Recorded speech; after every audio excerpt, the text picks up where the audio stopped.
Bárbara, física quântica, posso dizer que é muito anti-intuitivo ou não? Eu acho que essa seria uma palavra adequada para descrever. Então, toda vez que eu falo com as pessoas que eu trabalho com física quântica, sempre vem essa ideia de que é super difícil, super complicado, não consigo entender esses conceitos, parece bruxaria. Mas a questão é que, quando a gente fala que a gente entendeu um conceito, o que isso quer dizer? Então, por exemplo, quando eu explico um conceito de física clássica, as leis de Newton, eu posso... primeiro, a gente pode fazer exemplos, experimentos simples, né, com objetos do nosso dia a dia, e a gente pode fazer o que é muito famoso em física, muito útil em física, que são os experimentos mentais. Então, você fecha os olhos, imagina a bolinha de tênis ou um rolinho rodando ali num plano inclinado, e aí você começa a perceber no seu dia a dia aquelas leis, né, se concretizando. E existem estudos que mostram que a gente já nasce com certas ideias da física embutidas, assim, já é do nosso, né, da nossa condição de ser humano, essas ideias da física clássica. Mas quando a gente vai para certos regimes, especialmente, né, dos limites das partículas elementares e outros casos extremos, a gente não consegue mais imaginar essas coisas, porque esses efeitos, esses fenômenos que acontecem nesses regimes, eles não acontecem no nosso dia a dia. Então, nossos sentidos, o nosso cérebro, que é moldado, que é feito para interagir com sistemas clássicos, ele não consegue capturar essa ideia, né, desses conceitos da física quântica. Então, os nossos experimentos com sistemas quânticos, eles são geralmente indiretos. Vendo um resultado, né, que aparece ali no microscópio, ou algum dado, você não vê igual a física clássica. Então, eles são conceitos abstratos que não aparecem no nosso dia a dia, por isso, para nós que somos feitos para interagir com sistemas clássicos, eles parecem contraintuitivos.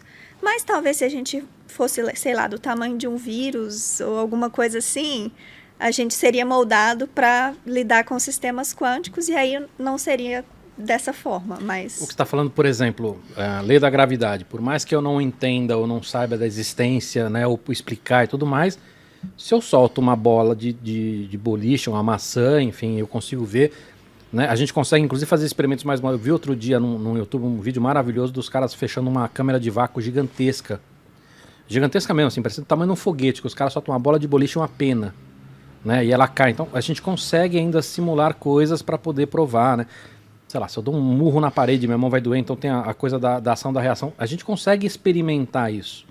Uhum. Mas quando vai para o mundo da física quântica, tem coisas que são difíceis até de aceitar. Exatamente. E você não consegue fazer nenhum experimento em que você consiga ver aquilo, fique palpável. Então, essas coisas vieram não porque elas pareciam naturais para quem propôs, mas porque, para explicar os dados dos experimentos, era a única coisa plausível. E a própria hipótese da quantização da energia, que foi o que deu o nome, né, à teoria, mas que não é a única característica diferente, né, vamos dizer assim, da física quântica, ela veio por uma necessidade de casar a matemática, a previsão com o teórico com o experimento. Então, não foi porque, nossa, olha aqui, esse experimento aqui tá na cara que tem que ser quantizado, porque a gente está vendo que tem. Não. Tinha uma distribuição lá da radiação emitida por um corpo em uma determinada temperatura, que era muito bem estabelecida experimentalmente, mas ninguém conseguia explicar teoricamente. E aí, a hipótese da quantização de energia foi a única coisa matemática que resolveu. E aí, depois apareceram outras evidências experimentais. Mas não é uma coisa palpável, né, que você enxerga, como, por exemplo, o experimento da bola de boliche com a pena. que mesmo que você não consiga fazer o experimento mesmo, você tem esse experimento, você grava o vídeo, põe no YouTube, e você vai dar uma aula para um aluno do ensino médio, por exemplo, você mostra esse vídeo e ele fica convencido de que ele entendeu, porque ele viu acontecer, ele criou uma imagem mental do que aquele conceito quer dizer, e a gente não consegue fazer isso para a física quântica. Então, é sempre mais abstrato, bem mais abstrato, e aí você acaba tendo que lidar mais com a matemática do que com esses conceitos visuais, né, que você consegue. É por isso que o Richard Feynman falou que se você acha que entendeu a mecânica quântica é porque você não entendeu a mecânica quântica, é isso? Acho que era mais ou menos por aí. Agora, como é que você explica para os seus pais o que você faz? Ou, sei lá, uma mesa de bar. Quando alguém pergunta, o que você faz? Você fala o quê? É difícil explicar, tá? Mas qual a primeira... O que você fala? Assim, o que você faz? Eu falo que eu estudo... então, a pessoa me pergunta, o que você faz? Eu não tenho medo da complicação. Então, eu respondo, olha, eu trabalho com informação quântica. Tá, e a pessoa faz aquela cara, né? Tá, aí eu vou explicar. Bom, no regime, né, em certos regimes a gente precisa da física quântica para explicar o comportamento da matéria, ou da interação da luz com a matéria.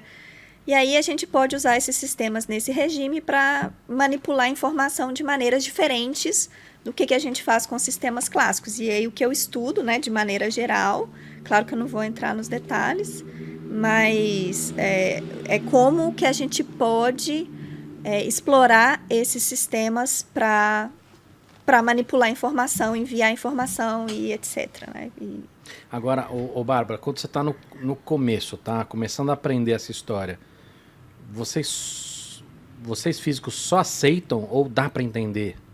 Você comentou que a gente não consegue ver, que assim, na física tradicional, como você falou, a gente aprende com teoria, com observação, né? Assim, é mais visual, não apenas visual, mas é mais fácil de você visualizar isso. No mundo quântico, não. Então, você falou que é mais na matemática. É possível realmente entender isso ou tem teorias que você só aceita? Então, eu acho que as duas coisas vão caminhando juntas, assim. Porque quando a gente faz o curso de física, a gente tem alguns experimentos que dão pra gente... dá para visualizar algumas coisas. Não dá para ser igual na física clássica, né? Mas quando você já está na universidade, tem alguns experimentos que são mais sofisticados, que você não vai conseguir fazer para o cara na mesa do bar, ou não vai levar para uma escola, assim, que não é tão simples, mas que você consegue ver algumas coisas. Por exemplo, quantização de energia é uma coisa que é fácil de ver, que você pode fazer um espectrômetro com uma caixa de fósforo, um pedaço de CD. Então, aos poucos, você vai experimentando algumas coisas. Então, a hora que você vê aquela imagem de linhas de energia né, do espectrômetro, aí você não tem como você não acreditar que realmente tem uma quantização ali. Mas tem certas coisas que você precisa aceitar no primeiro momento e ao longo do tempo você vai vendo que as evidências experimentais realmente corroboram aquilo. E existem alguns experimentos que não são exatamente o experimento quântico, mas que te ajudam a chegar nessa compreensão. Por exemplo, na física quântica, uma das coisas que é mais difícil de aceitar é a ideia dos testes, das medições que você pode fazer sobre seu sistema ser intrinsecamente probabilístico. E isso você pode testar com polarização da luz. Então, você pode pegar um laser, 2 polarizadores e ir brincando com esses polarizadores. É claro que você não vai ter exatamente o efeito quântico, porque para ver isso você precisava de estar ali no regime de um fóton, né? E o laser tem trilhões. Mas aquilo já serve para você ter uma ideia do efeito, assim, sabe? E outra coisa é que na física, já desde sempre, a gente já começa a ter essa parte de abstração. Então, quando a gente vai fazer as disciplinas de física quântica mesmo, que a gente vai realmente aprender aquelas coisas, a gente já adquiriu um grau de abstração que faz com que isso seja mais, eu não vou dizer que é fácil, mas que mais suave, né? E a gente já tem... Mais palatável, né? Exatamente. E a gente vai sendo preparado aprendendo a matemática necessária para entender aquelas coisas, para que isso não pareça, né, o fim do mundo. Se eu quiser trabalhar com esse universo quântico de maneira geral, eu preciso aprender, obviamente, física, matemática também eu preciso aprender? Sim, eu falo para todo mundo que para a pessoa falar assim, não, eu entendi os conceitos da física quântica, você não vai conseguir fazer isso sem estudar um pouco da matemática que está por trás. Isso não significa que você precisa estudar tudo que um físico precisa estudar, né? Você pode estudar alguns pontos-chave e, com aquilo ali, ser capaz de absorver os conceitos principais. Inclusive, eu tenho como uma missão trabalhar com isso. Então, tem um projeto para ensinar a física quântica para alunos do ensino médio. Então, você não precisa de uma matemática super rebuscada, né? Então, e a matemática que você precisa são alguns conceitos do que a gente chama de álgebra linear. É que, normalmente, quem vai para as exatas faz um curso de álgebra linear ali no primeiro ano, no segundo ano. Com pouquinhos conceitos de álgebra linear, você consegue já absorver esses conceitos principais da física quântica. Legal. Eu vou querer que você explique algumas coisas pra gente, mas antes, eu queria entender o seguinte. Para quem está em casa escutando a gente, por que a gente estuda isso? O que isso pode mudar na nossa vida? Acho que hoje é um pouco mais fácil, né? A gente vai falar um pouco sobre o computador quântico, acho que talvez é um dos grandes impactos, né? Mas o que mais? Por exemplo, ciência de material é uma coisa que eu já conversei bastante aqui com outros cientistas. Então, a gente precisa entender esse universo, mas que mais que pode vir de possível impacto na nossa vida? Tá, então... Bom, você conversou bastante com a Ingrid, né? Maravilhosa. Na semana passada também, maravilhosa. Concordo, maravilhosa. E ela falou bastante, né, da miniaturização dos dispositivos. Você com o Douglas também, muito legal também o papo. Esse celular, assim, todas essas coisas eletrônicas que a gente está usando agora, que o pessoal de casa tá usando para ver, escutar a gente, o desenvolvimento deles só foi possível por causa do nosso domínio sobre a física quântica. Então, engenharia de materiais, e aí isso aí tem impacto sobre, né, mil coisas. Mas só para entender, por exemplo, quando você fala de celular, que parte do celular que a gente precisou de física quântica para conseguir desenvolver? Tudo, basicamente. Porque tudo que está ali dentro, os dispositivos eletrônicos que estão ali dentro, a informação que é codificada ali ainda pode ser descrita classicamente, né? No celular não é quântico nesse sentido. Mas para fazer esses dispositivos, a bateria, o chip, etc., foi preciso dominar a engenharia de materiais em um nível que só é possível quando você entende a interação dos constituintes da matéria, dos átomos, das moléculas. E isso você não faz sem saber física quântica, porque nesse regime, nessa escala, o comportamento da matéria, para ser descrito de maneira fiel, é quântico.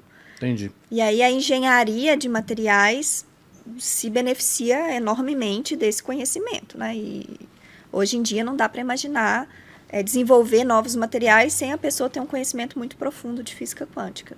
Tá bom. Vamos para a aulinha básica ou não? Vamos. Vamos lá. Quando a gente fala do universo quântico, a gente está falando do universo muito pequeno. Não necessariamente. Existem efeitos quânticos que são coletivos, né? Claro que você não vai ver um carro tendo efeitos quânticos, né? Mas existem moléculas já com vários átomos, ou o que eles chamam de condensados de Bose-Einstein, que são bem grandes, assim, muito maior do que um átomo, por exemplo. Entendi, onde você pode ver os efeitos quânticos. Quando você fala de grande, você está falando de que tamanho? 60 átomos, ou coisas desse tipo. Mas ainda assim nós estamos no universo ainda muito pequeno, né? Exatamente, Tá.